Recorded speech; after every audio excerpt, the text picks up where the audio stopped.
Coucou tout le monde, c'est Florence. Donc voici une petite vidéo bonus que j'avais envie de faire avec le Moonchild, mais que vous pourriez faire avec d'autres jeux de tarot. Et donc il s'agit d'un tirage que je fais quand je reçois un nouveau jeu pour savoir comment je vais travailler avec lui. Donc voilà, c'est tout simplement une interview du nouveau jeu. Donc voilà, c'est ce qu'on va faire avec le Moonchild Tarot. Donc je vous refais le tirage que j'ai fait lorsque je l'ai reçu et voilà, je vous dis ce que j'en pense. Et puis je terminerai avec deux jeux que je vais associer avec, juste pour vous montrer quelles associations vous pourriez faire avec ce jeu si vous le possédez aussi. Et éventuellement, si vous avez d'autres associations de jeux qui fonctionnent bien avec le Moonchild, faites-moi en part dans les commentaires. Alors, donc, la première carte, la question que je pose pour la première carte, c'est quelle est ta personnalité? Et donc, nous avons la carte de l'étoile. Donc, l'étoile, on a l'idée que c'est un jeu qui va venir guérir, que c'est un jeu qui apporte de la douceur, qui apporte de la régénération. C'est un jeu qui va être un petit peu doudou deck, hein, du coup. Et puis dans la carte de l'étoile, n'oublions pas aussi qu'on a ce côté lumineux. Donc c'est un jeu qui va travailler sur la lumière, sur l'espoir. Et puis on a aussi ces pyramides qui pointent vers les étoiles, vers la lumière. Donc c'est aussi un jeu qui va être un guide, qui apporte de la guidance, qui va être spirituel. Voilà.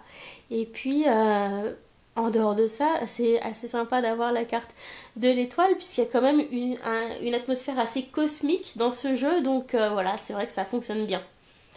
Alors, ensuite, la deuxième question que je pose pour la deuxième carte, c'est sur quoi tu vas me faire travailler? Et là, nous avons la très belle reine de coupe.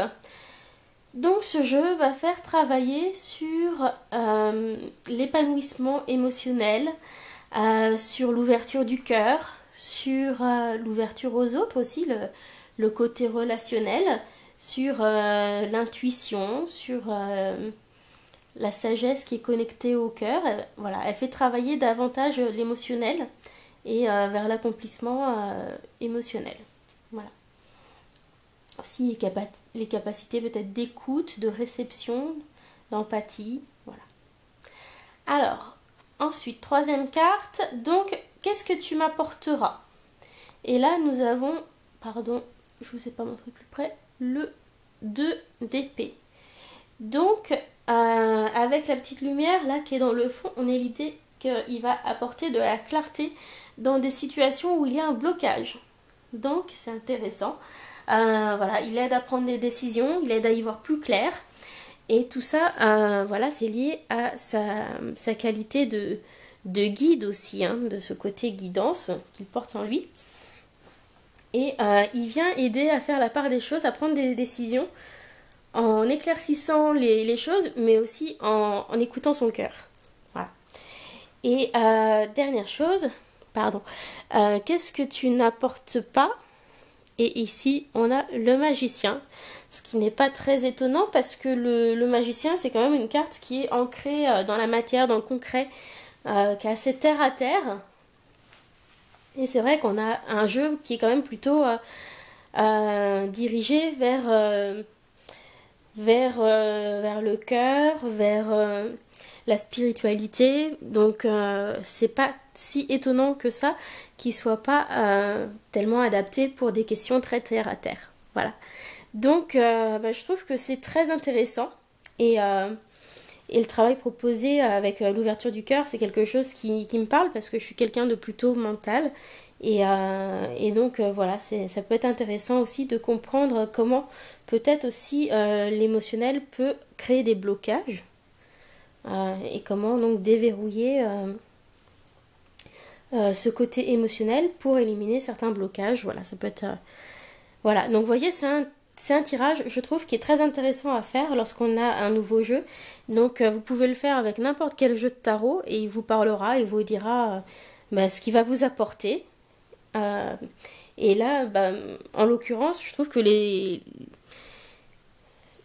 surtout pour les 2 premières cartes, les énergies qui sont mises en avant, bah, c'est un peu le ressenti que moi j'ai eu par rapport à la palette de ce jeu, par rapport à son univers, etc.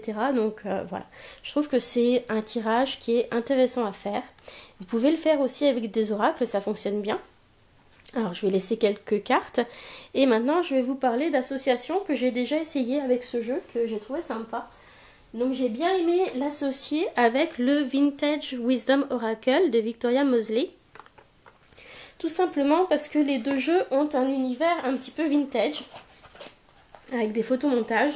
Et du coup, même si on n'est pas tout à fait dans les mêmes tonalités, je trouve que ça peut fonctionner.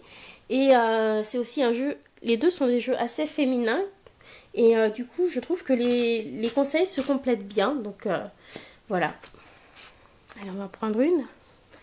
Donc au niveau des dos, comme celui-ci est assez sobre, ça peut aller avec plein de choses. Et puis, vous voyez, on retrouve un peu le côté vintage de certaines cartes.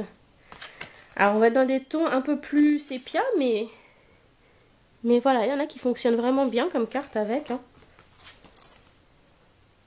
Voilà, donc je pense que le Vintage Wisdom Oracle est un jeu qui fonctionne bien avec le Moonchild Tarot.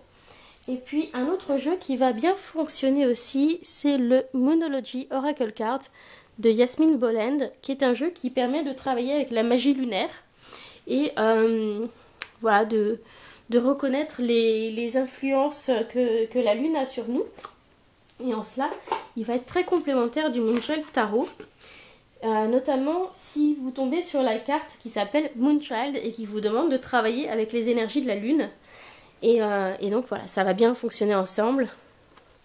Là aussi, comme le dos est simple, ça passe bien ensemble. Et puis, voilà, je trouve qu'ils ont des atmosphères qui peuvent très bien se combiner. Voilà. Donc évidemment, si vous avez d'autres jeux de Daniel Noël, ça peut aussi fonctionner, je pense, ensemble. Donc moi j'ai commandé dans ce but-là le Walk Your Light Oracle, mais je ne l'ai pas encore reçu, donc j'ai pas encore eu l'occasion de tester ensemble, mais j'imagine que ça fonctionnera aussi très très bien. Voilà, donc je vous remercie beaucoup d'avoir suivi cette petite vidéo bonus, et puis bien dites-moi si vous aussi vous avez d'autres associations sympas à faire avec ce Moonchild Tarot. Voilà, je vous souhaite une bonne journée, je vous dis à très bientôt, bye bye.